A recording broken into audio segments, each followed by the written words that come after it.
Welcome to the Daily B Show with Matty B, episode 53. I'm a poet and we know it.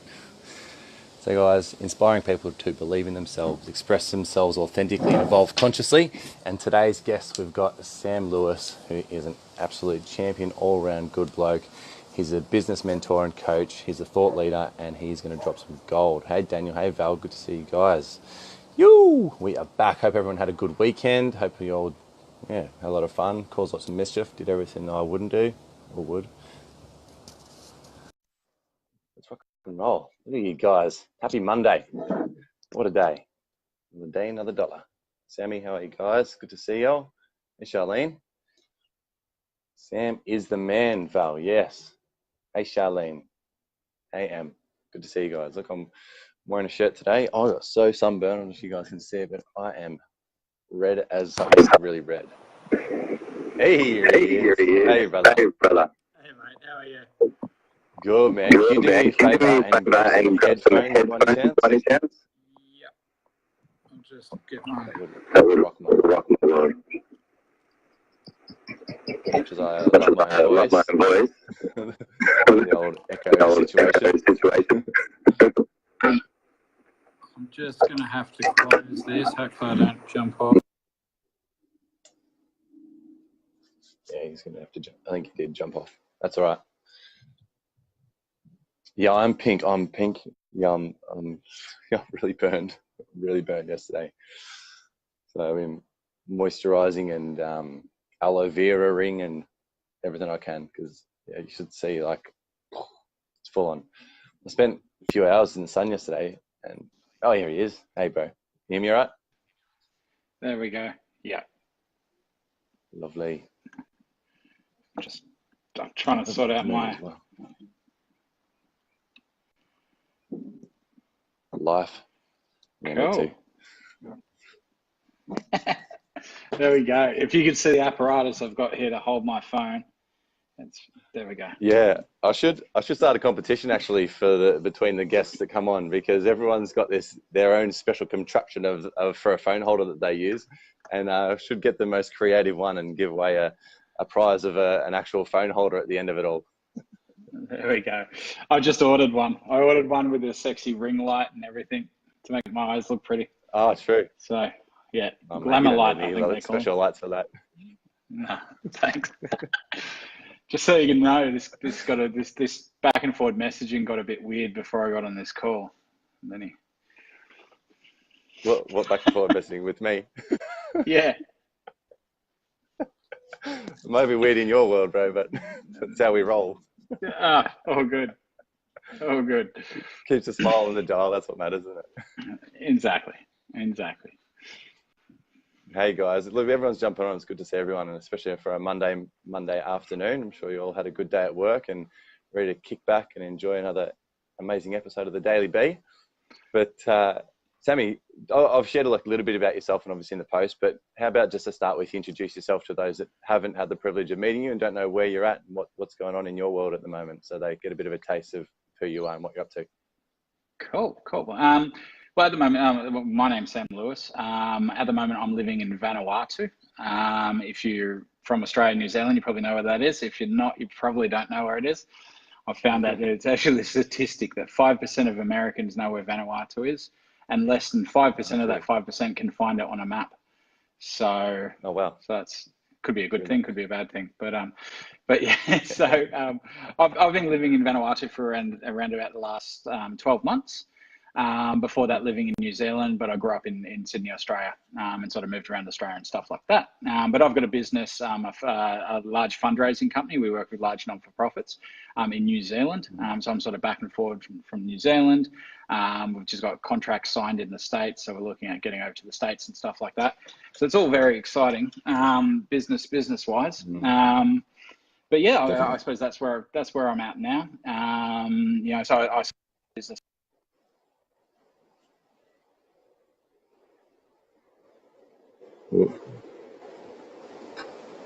Got a bit of a freezer going on.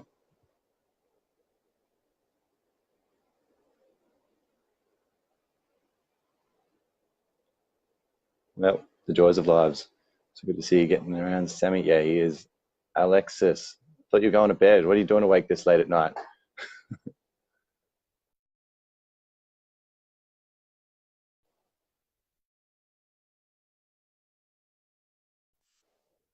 Oh, okay. That's all right. So he'll be back on in just a second. No idea. Hey, brother. Hey, Megan. Nice to see you on here. Sean, how are you, brother? You've got bad connection. Yeah, well, it's what you get when you live in Vanuatu. I should tell you the truth, I don't know where Vanuatu is either. If the map had an index, I might be able to find it. Start with V. Another stat that I thought of was back when Bush was in administration, I saw an article where someone did an interview and asked all these American politicians if they think they should bomb Agrabah, and like 99% of them said yes, that they should bomb Agrabah. For those that don't know Agrabah, it's the city in Aladdin. Rishi, it's a beautiful place. Agrabah or Vanuatu? Charlene, which one we're talking about? Hey, Sammy, if you're on, I can't add you, so I think you might be on your computer maybe? Or you might need to just jump out of the live and come back in again. Yeah, he's gone, there we go. You might need to jump out and come back in.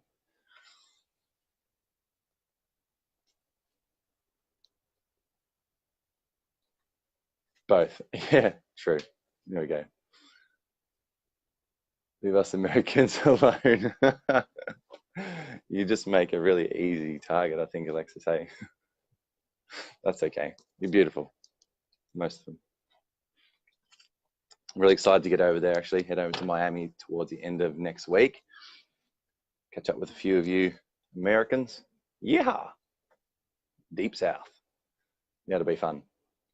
So this week, I've had a bit of a shift and a pivot with the show. I've chatting to a few people, and basically up until now, all I've done, right, to give you guys an idea of how I structured the show is I'd call up my guest and I'd say, just have a bit of a chat so we were in sort of flow together, and just ask what their intention was and then just flow from there. But I've sort of added a weekly topic to it. So big evolutionary step, I feel, but we'll see how we go. Here he is. Bro, you can't just leave me like that. It makes me real sad. There we go. There we go. Yeah, we'll blame the Vanuatu internet on that one. So apologize, guys. That's all good. All good. Okay, I think it's going to freeze in a second. No. Okay. Sweet. So, yes, you were telling us about your awesome life living down in the beautiful hills of Vanuatu, which I just admitted I also do not know where the fuck that is, but I'm sure Google will be able to tell me. It's in the South Pacific. It's in between Fiji and Noumea. So a small little archipelago of islands there. Okay. If I was going to guess, that's probably where I would have guessed. So, yeah. Yeah. So it's a nice place. Nice place. What Tropical was rainforests and Vanuatu? Look, we're actually going to move to the States because I've got a business in the States, and go over there and be Mr. Big and all that sort of stuff. And then we had a little bit of a change of heart, a spiritual awakening or whatever you want to do. We really wanted to get away from society. We looked at going to Bali. And no offense to all the Aussies that live in Bali, there was just too many Aussies in Bali. I'd feel very comfortable and got a real friend network. So we went to probably one of the most rugged places in the world, which is really exciting. So yeah, so we headed over there. So when I'm over here, I suppose I'm a conscious business coach, and I call myself an intuitive business coach. So I just like to sort of tune into people and coach them and support them in that way. Generally deal with entrepreneurs, and seems to be attracted to conscious entrepreneurs and entrepreneurs that give a fuck about what they're doing. Whether that be for the environment or just everybody in the chain, in the business chain. So yeah, beautiful. Yeah. So I imagine it wasn't always this rosy, and you've too have walked through your fair share of slush and mud and pulled yourself out of your own sort of quicksand from time to time. So could you sort of paint a picture of what life was like maybe growing up and leading into this journey that has seen you come to where you are now? Yeah, definitely. I grew up in Sydney, the rough streets of Sydney. Not really, it was North Shore Sydney, so it wasn't rough streets of Sydney. But but I got involved in the wrong crowd at school. So I was playing a lot of basketball and competitive. That's kind of stopped when I got involved in smoking a lot of pot. And then girls came into my life. So that sort of basketball took a back seat, and then I got involved in quite some, it started off as petty criminal stuff, but then got quite heavy. It was actually a situation where basically we fucked with the wrong dudes, me and my friends, and it got to the point where they came to my mother's house and did a home invasion and stuck a gun in my mouth, and so it wasn't rosy as a teenager. Left school early, or I got asked to leave. I got sort of kicked out of school, so I wasn't, academic in any sort of way. This all happened around about the same time that I nearly lost my life. So I moved from Sydney up to Newcastle, which is just up the road, about 2 hours up the road, and sort of got me away from quickly, that lifestyle. You're skipping over a few of these pretty monumental things rather quickly. And I'm sure people want to hear a little bit about what you're speaking of in respect to the event that got the gun put in your mouth and time you almost lost your life. Can you elaborate on those two stories a little bit more? Okay, well, I mean, they are the same. Okay. Thing. But look, we're just messing around with the wrong people. We're selling a bit of weed, and there was a bit of a turf battle around that. But it came down to a few girls that got sexually abused, actually. A few girls got sexually abused in that area by a certain group of men. And we, I suppose, took it on our own back to create a little bit of a vigilante or a protection around that. And fought back against these dudes, which was all okay when it was, when we weren't outnumbered and stuff like that. But then that turned into quite a heavy situation. And me and my friend, me and my friend, he got home invaded as well, and then also myself, and kind of rather a scary situation. I was 18 at the time, 17 or 18 at the time, and I didn't take it too seriously. My mum shot herself. She just had a gun put in my mouth and in our house, and she talked to some people and that are in that world, and apparently there was a contract of 10 grand that if somebody would have pulled the trigger, they would have been paid 10 grand. So it was quite serious. It was quite serious. At that stage, I thought, this life of, crime, or me being tough, or, being a gangster, gangster fabulous or whatever, that wasn't working for me at all, in any way.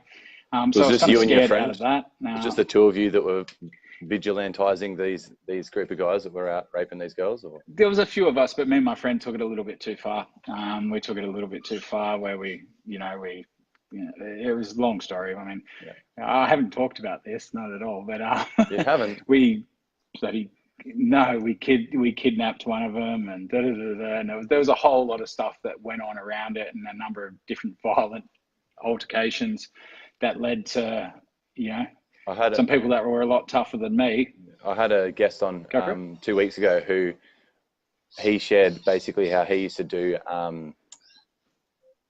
what did he call it? Run-throughs. So they just run through people's properties, beat up the owners and steal all their shit, and that's just that was like their weekend hangout, to do that sort of stuff.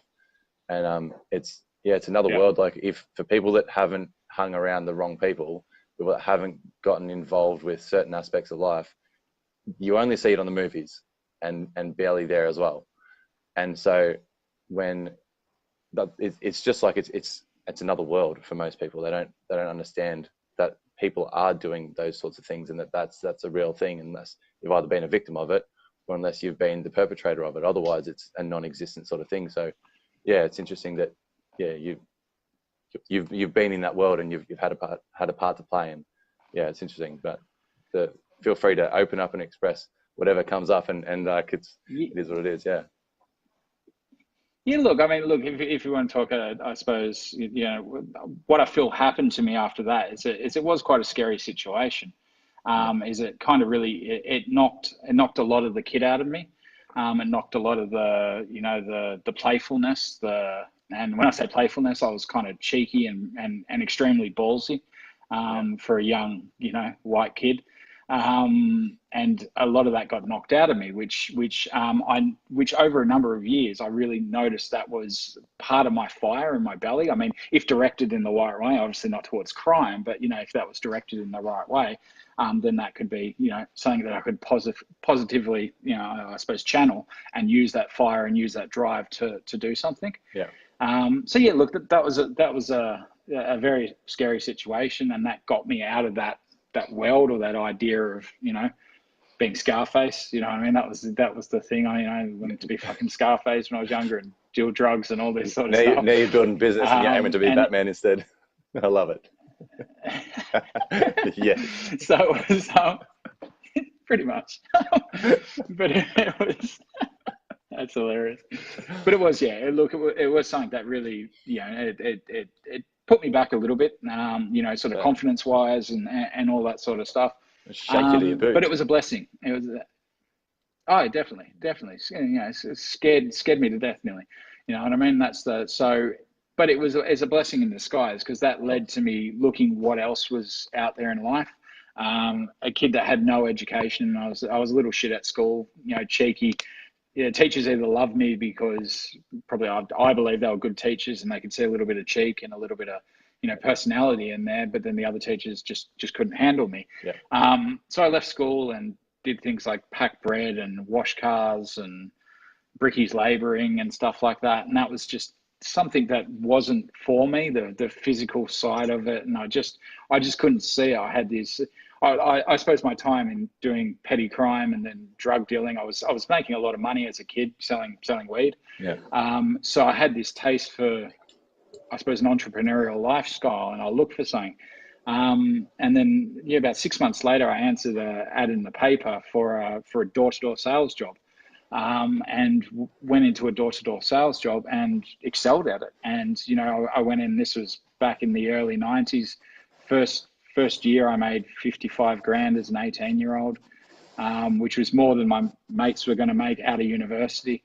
I thought, fuck yeah, let's see where I can take this. So I suppose I've spent the last 15 years building a business around direct sales industry, not just door to door, but we do other business to business and shopping center events and stuff like that. And over that time, we built a reputation, run a big business in Australia. We decided to move to New Zealand. There was a little bit more opportunity there.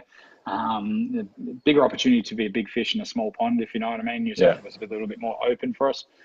So went over to New Zealand, and now we run the biggest fundraising business in New Zealand. We raise the most money across New Zealand wide. Beautiful. So it's quite exciting. It's how going from drug dealer, petty crime to raising. We've raised hundreds of millions of dollars for charities over the last 15 years. So it's an phenomenal. interesting kind of. Yeah, it's a massive polarity, isn't it? One swing. together. Yeah. Fantastic, man. It is.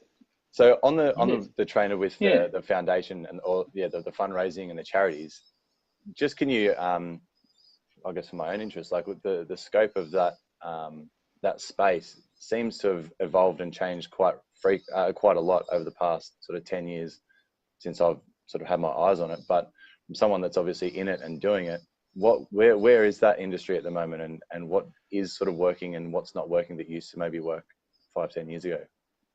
Okay.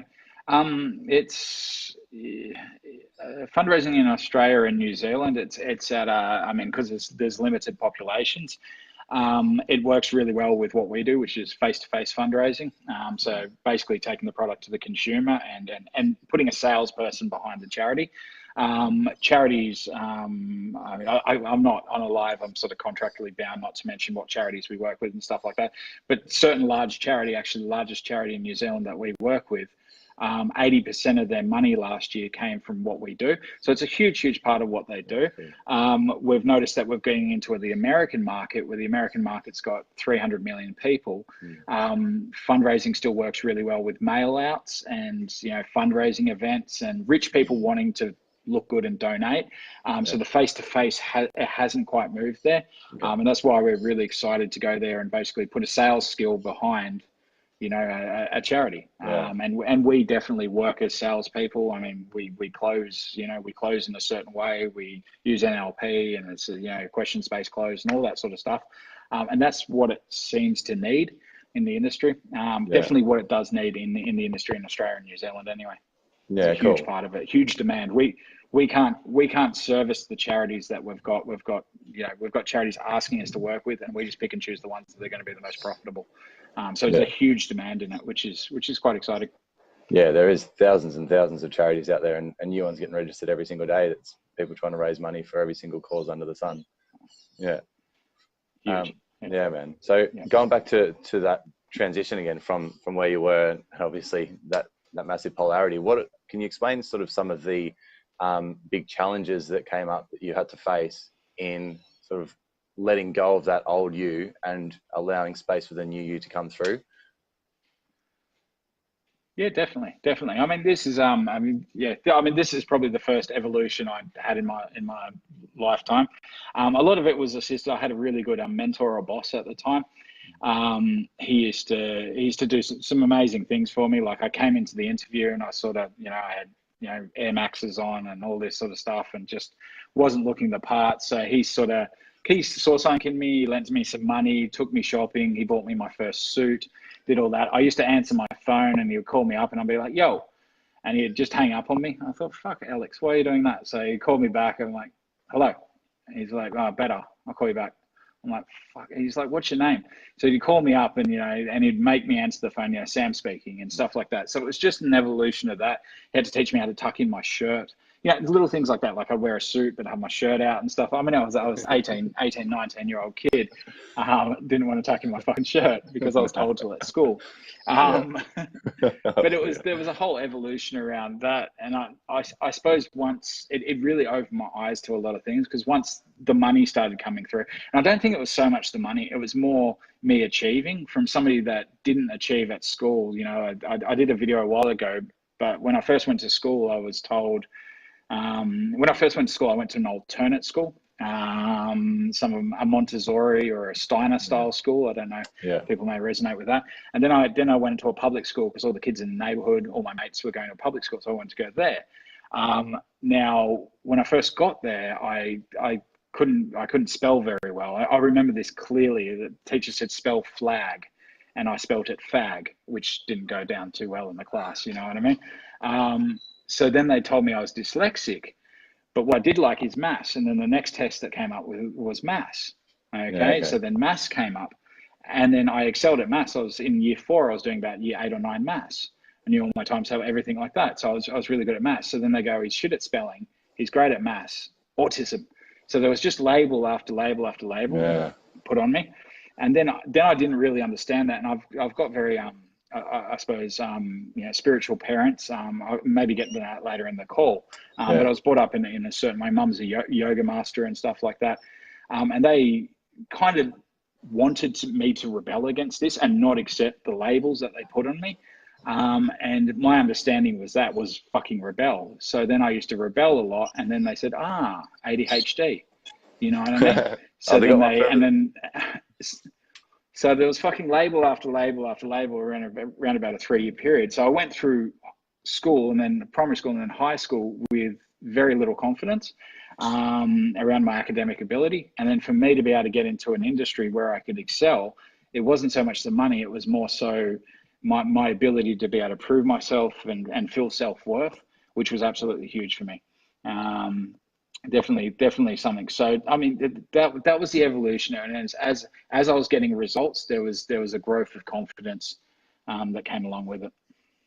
Yeah. Okay. And so already let's touch on your parents, because that's one of the things that I guess came up pretty quickly when we were chatting, that you don't do things the way most people are. You are a bit of a out of the box thinker when it comes to sort of mainstream views on a lot of things and the way people talk, the way people make decisions. So can you share a bit about that, about the impact that your parents have had on you and the differences you see with a lot of the mainstream general public and what sets you apart now because of the influence they had on you? Yeah, definitely. Look, I grew up in a household. Mum was a yoga teacher and yoga master and energy healer. Dad has always meditated. He ran a computer programming business that he always fucking hated, but then on the side did tantric healing. And if anything knows about tantric healing, it can be rather loud in a household. So I grew up in this sort of environment, always been vegetarian, grew up under a yogic philosophy. So it was very, very different. Sort of going into school, my mum came into the school and turned this canteen into the bloody health food canteen, and Yeah. I got a bit of shit from that. So that made me rebel a lot. But then over the past, I'd say 5 to 10 years, I've really sort of gone back to it and search. My dad comes from a background or a belief of non-dualism. Okay, so he created some strong beliefs in me around non-dualism, which for me it really made aspects of my life made me see aspects of my life as not real, and not and which in turn I found it very easy to not give a shit about certain things, which I think has helped me a lot. So yeah, look, about five years ago, I went on this big search for personal development. Business was doing well, so I traveled around the world, spent 100K on personal development, NLP, all this sort of bullshit, only to realize there was a lot of non-truths being said in there, a lot of perceptions. My truth. I don't like the concept of my truth or your truth. It's either it's fucking true or it's not, as far as I'm concerned. It's pretty black and white. Yeah. So I came up with these conflicting concepts that a lot of these things were just perception. So it's led me back to going back to myself, and really, spending more time with my father and my mother, and really delving into the spiritual side of it through meditation, and a lot of self-inquiry, just inquiring, to who I am, basically. Which has led me down a really interesting road. It's quite a funny thing. Like a lot of people say, spiritual, being spiritual and going down that road has really hurt business people, or people start to lose the lack of attachment for things.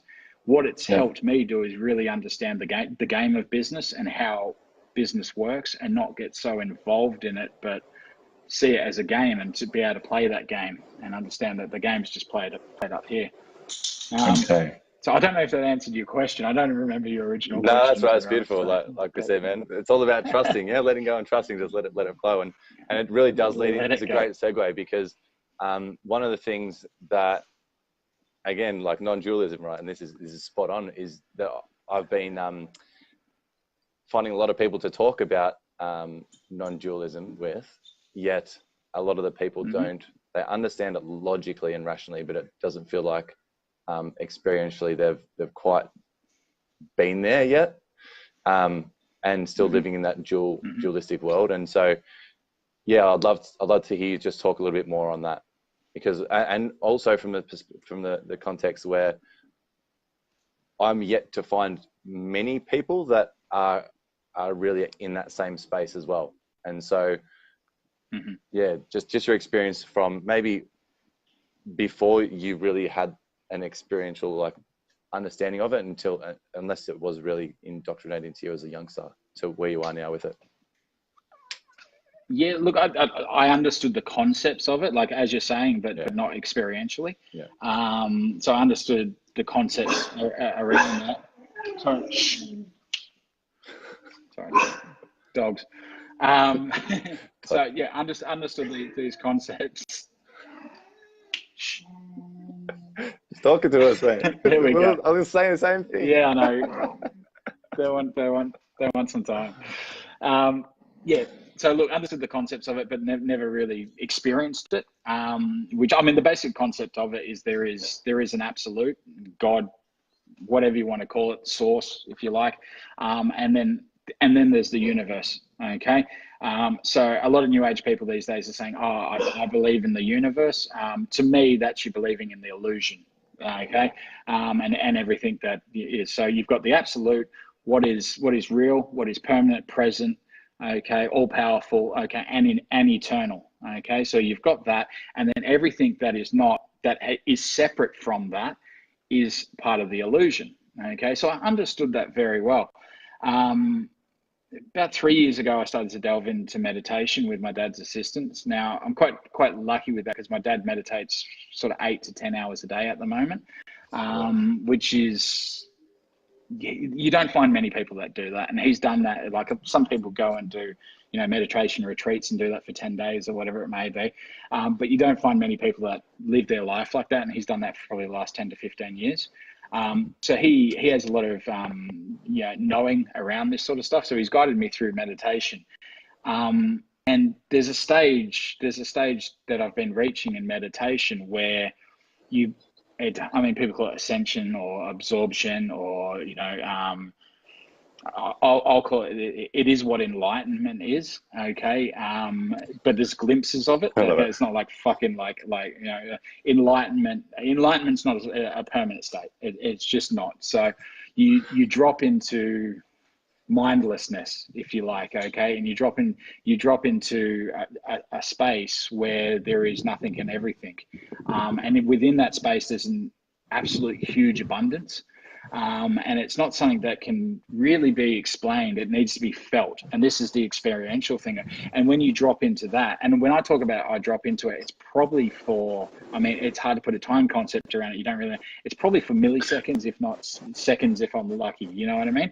But it's just that glimpse of, fuck, everything's all right. Everything leaves, okay? And there's an infinite abundance and the power and just a wholeness to it is probably the best way to explain it. Okay. Yeah. Now, when you drop into that, it's very easy to draw a line in the sand and go, that's fucking real. I know that's an experiential thing that haven't never felt through sex, drugs, buying shit, or any of these other things that we do as humans. So you drop into that, and then it's very easy to draw a line in the sand and go, that's fucking real. And all these illusions in life have some sort of dualism to them or separation to. So for me to be able to do that, that's really helped me with, I suppose, abundance, and the laws of manifestation, and being able to manifest. It's, just on a side note, like we moved to Vanuatu a year ago. I kind of left my business full time, let my managers run it and all that sort of stuff. Completely shat myself. Like, if I'm like, fuck, this is going to fail. I'm fucked. I was completely shitting myself. Best year. We had our best year. That's actually one of my questions I was going to ask later on as well and just to come back, just so I remember for next time to bring it up, is that that transition of the mindset going from small to medium business owner up into big business owner I want to touch on that a little bit later on, but continue on where we are. Perfect. Yeah. For me, that was the big thing was the surrender to it. So surrender, let go. Okay, completely let go. And then I worked heavily on what I do with manifesting stuff. The biggest thing I've been trying to manifest lately is we just bought we bought a big property, 14 hectares. It's got a big mountain. We want to build a house on top of the mountain, have our back cave, and that's the idea. So infinity edge pool and build the big fucking nice house on top, the drug dealer house again, the Scarface house on top. Yeah. So that's what we want to do. It sort of overlooks a beautiful blue, I suppose, lagoon. But it's stunning. It's stunning. So it's amazing how when I detach from business and I stopped worrying about certain things in business and being there and get my fingers in it every single day, and I just let the universe do its work, knew I had a good business, knew I set it up, and then I spent most of my time meditating, okay, and then creating certain, I suppose, not affirmations, but certain energies towards that business and putting certain energies towards that business, which have really sort of, I've had my best year. And then we're looking at expanding to the States and like we grew threefold last year. It's fucking mad. Like, and I spent most of my time on a tropical island. Yeah. It's quite a phenomenal thing. Right. Maybe I was the problem with business, but the problem with the business is you're in it. Awesome. So that's the problem with most business owners, to be honest. Once they get to a certain stage, that is the problem with most business owners. So segue into that, man. Like the topic of the week is that letting go, and like how counterintuitive it is to say for someone that's really wanting that control, that the best way you're going to get control over something is to let go of the control. It just doesn't make fucking sense until you really test it out and build up this evidence to it. And every time, well, so far for me, every time it's still been fuck, like I know I've got to let go, but it still doesn't feel natural to do. Not yet anyway, but I don't know. Can you tell me about that? I think like, energetically, there's not a grabby attachment. Do you know what I mean? And that idea of surrender, for me, is the most powerful manifestation tool. So I mean, you still set the attention. Yeah. You what happens when you surrender from it? You lose attachment. Okay, and attachment is, attachment will create all sorts of other nasty emotions and fears and scarcities to come up around attachment. So you surrender to it and trusting that the universe has got your fucking back, or not even got your back. The universe will play out the way it's meant to play out, and who the fuck am I to manipulate that anyway? So I put my intentions out there, let go of that, okay? And it is like jumping out of a plane. You know what I mean? It's kind of like, oh fuck, and then you just got to kind of do it, and then completely surrender that parachute's gonna open and all that sort of stuff. But it seems to be a really powerful tool, and it seems to work. Just penny just and dropped. what I do. I think the penny just dropped with Richard Branson's book. Screw it, just do it. It's all about that. Yeah. Exactly. So it's a real funny thing, but it's for me, manifestation or I call it creation. It's the law of creation. My dad wrote a book a little while ago, and some stuff came through around manifestation, which is quite powerful. And it says that it's a cosmic law. Okay, so and it's governed by whatever the mind will think of, which is, you can read this, any Abraham Hicks or anything does that, in the realm of strength, clarity, and consistency. So it's just about what you think about clearly, strongly, and consistently. Okay. And then what it's about doing is matching the vibration. Now, I find this is the side of, non-dualism or the separation, is what you do is for me, is if I can get a glimpse of that absolute, that source during meditation, that sits with me for quite a while. That raises my vibration in a certain way. Like I'm fucking on cloud nine for quite a few hours. You know what I mean? So then if I can manifest from that vibration, it's like a 1,000-fold. It's like it just sends it out there a lot better. And then the idea of letting go of it, okay. And the biggest thing here is, I mean, to be in the energy of the one, you need to remove the separation. So you can't have a want, and this is what surrender does. That affirmation, I am. So I am is trying to create that and bring it into the now. So you set the intentions and then just completely surrender for it. And there's no attachment and stuff like that, and it brings it into the now. Okay. Yes. The next thing I'm trying to work with, and this is where it becomes extremely powerful, and haven't mastered it at all and don't know if I will, but is removing that illusion of time. I mean, they say time's an illusion. So if you've got here, now, and what I want, if I can remove that illusion of time, okay, through my brain, through the constructs of my brain, okay, in theory, manifestation should happen instantly. And this is what a lot of people go in. I mean, Osho goes into this quite a bit. I mean, he was kind of good at manifesting Rolls Royces and all sorts of stuff like that. But that's the real power of, Did I just do that? Yeah. It's quite funny. You're in sales. Like I used to wear a tie when I was doing sales, and it was every time I used to close, I used to tighten my tie. And I got filmed one day. I'm like, oh fuck, I shouldn't do that. So anyway, it's a real bad look. Tighten the tie, yeah. Lick my lips. Yeah, rub get your wallet out. But yeah, so look, that's the next stage for me around this manifestation journey. And this is actually the road I've started to go down and talk about. And what I do a lot of coaching around is just the manifestation. I love coaching businesses. I love putting programs in and pulling apart a business and having a look at it and seeing the work, so put it back together. I love all that sort of stuff. But I find that's a 20% thing. That's a 20% thing. If you can get the business owner at the right frequencies and you get them to do, a coach can only do so much, but you get the business owner in the right frequency and get them in the state where they can manifest, and they can manifest quite quickly, the business seems to go fucking through the roof. So that's the work that that I'm getting into as a coach, and that's the work I'm really starting to enjoy is the power of manifestation through a non-dualistic approach. Basically removing the separation, removing the here and the want. So as a coach now and going through what you know, what's the sort of timeline that you feel you can get someone to that point where you're at now with the understanding dualism and manifestation? How long does it stick? I mean, it's, you know, I mean, you've a lot of the time you've got to remove a whole lot of, you know, dogmatic beliefs that come from whatever, maybe religious beliefs, maybe, you know, what they've read or whatever it may be. The idea of, you know, Advaita principles or non-dualism is so fucking simple and basic that the mind doesn't like it.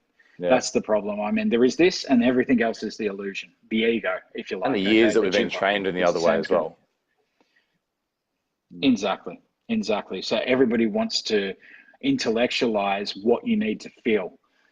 So to really understand it, I believe meditation or some way to get glimpses of the absolute or glimpses of source really makes it clear that the rest is bullshit. So, I mean, how long does it take to do that? It really depends on the person. It depends how open they are to it. I mean, and on the same turn, I don't want to be there fucking preaching and pushing shit down their throat. If they're open to it, then we go down that road. If they're not open to it, I mean, we pull apart their business and do what we can do with their business. So it's a very, look, I've had people that have really grasped the idea of it, looked into it a little bit before, and then had it explained in a certain way that's just clicked for them. And their power of manifestation can happen quite quickly. Once they understand this becomes a little bit of a, I don't know, it's fucking exciting, like, and people start to really go with it. So it is magic if you like, if you can crack that manifestation. Happens quite quickly. So I mean, that's my way. Other people say there's other ways to manifest. I mean, tantric's big into it. You know, manifest through prolonged orgasms. But then, you know, most men can't, you know, orgasm without ejaculating. So I mean, that needs to be learnt. But there's many different ways to do it. But basically,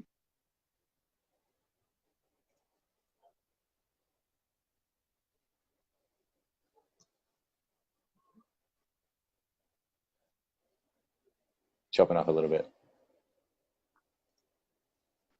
I just want to know if you have a course on how to ejaculate. Sorry, mate. Without ejaculating. I cut out. Are you? That's all right.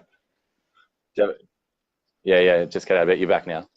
I just want to know if you've got a course teaching us lads how to come without ejaculating. I just went 2.5 months, a bit over 2.5 months on a vow of abstinence, bro. So fucking chomping at the bit. Okay. There's a number of different ways to look. It's I can't do it. I'll be honest with you. It's what my dad used to teach. Yeah, I'm actually coming right now. So yeah. Well, there we go. One day, I can't even see who's listening here or comments or anything like that. Sure, we got some interesting comments. My dad used to do tantric healings, and tantric healings is all about that. You know what I mean? That's the side of tantra. Okay. I mean, women do this quite naturally, and women can have, you know, multiple orgasms if they're been taught in the right way and stuff like that. But it's not actually it's a funny thing. It's not actually an orgasm of your base or your sexual, like if you talk chakras, your base chakra, you bring that orgasm up into your heart space. Okay, you bring it up into your heart chakra. So it's actually an orgasm in the heart, which is what, I mean, this is the idea behind it, which is what prevents the genitals from ejaculating. So, but look into tantric practices and different chi practices and qigong and stuff like that. Get into it as well. Do you reckon your dad would be up for joining us on the show at some stage? Probably. I can ask him. Him. He's rather secluded. Sometimes he doesn't even talk. So I mean, he's talking at the moment, but he goes into silence from time to time. Yeah, cool. Interesting. Yeah, he's an interesting character. Cool, man. Yeah, that'd be really cool. I'm interested to see. He's obviously had a big impact and a profound impact on your life, and yeah, a lot of the stuff that I'm personally going through learning. You got me there? Are you cutting in out a little bit again? Back. Yeah, I can hear you. Say that again. It's sort of frozen. Yep. Right. Yeah. I mentioned it too. Just that working a bit better? There we go. Maddie, can you hear me? Yeah. There you go. I saw myself in this shirt. I haven't worn a shirt for a while. There we go. There we go. Beautiful. So yeah, we'll hit your dad up. That'd be awesome. See if he's open to it. And we'll all, everyone on the call here, we're going to practice our manifesting. Get Sam's dad on the show.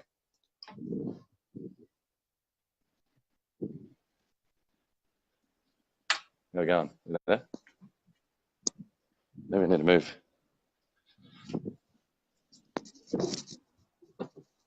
You with me? Yeah, there we go. Can you hear me There right? we go. All right. I can hear you. No, yeah. You look good in this shirt. Cool. So let's roll then. Manifesting. I think I want to stay on that train, because in light of what we're chatting about. Did your head just fall off?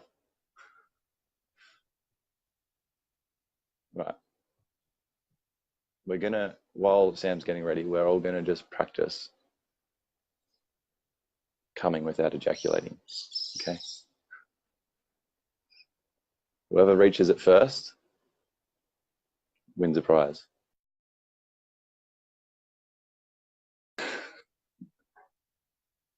Oh, he's got okay.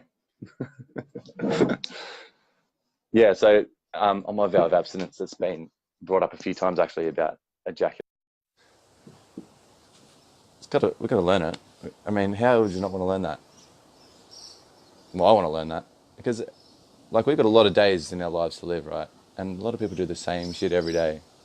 When you hear something like that, from my mind, just goes like, first of all, why the fuck am I only hearing about that now? And second of all is, I need to meet someone to teach me this stuff. Or practice. I need to learn how to do it first, so. Do any of you guys know or have experienced that before? Karina. So I've noticed a few questions come through, which I will ask Sam as well. Is there a relevance to the type of business this works with when coaching? And it's Tantra, it's ancient. Yeah, but I'm new. I'm not ancient. I didn't learn it back then. Invite me again. Okay. Sam, it won't let me invite you, Sam. You might need to jump out and jump back in again. You'd like jump off the video and jump back in. It doesn't have an add button there for you for some reason.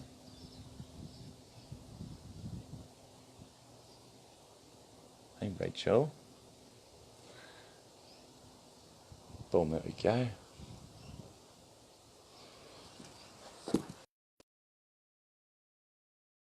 So when you close your eyes, I do look good in a shirt. Hey, brother.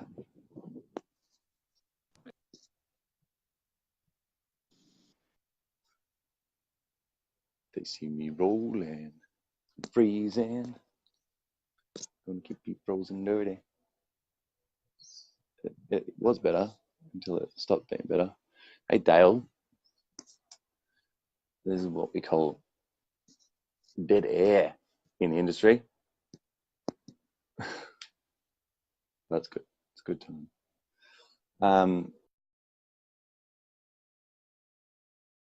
About what was it? What if you're not a business person? So guys, you're all business people, or you're running your own business. You're still a business person. Your business is yourself. You are your business. Okay. The construct and the concept of managing and running a team, selling services and products or delivering service and products to people, or whether you're contributing to a team and you're assisting in delivering